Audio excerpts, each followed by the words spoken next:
Want to start swiping but prefer signing up with email? Here's how to create a Tinder account using your email. First, open the Tinder app on your phone.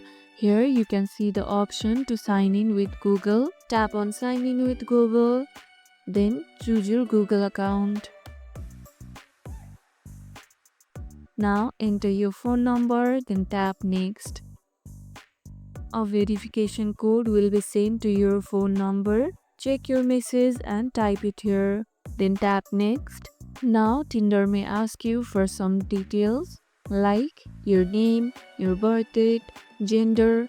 Type it in, then keep on tapping next. Once you fill in everything, your account will be created. If you don't receive the verification email or verification code, you can request a new code. Would you rather match with someone based on looks or personality? Drop your answer in the comments. And that's it. Your Tinder account is now ready. If this video helped, hit the like button, share it, subscribe, and leave a comment.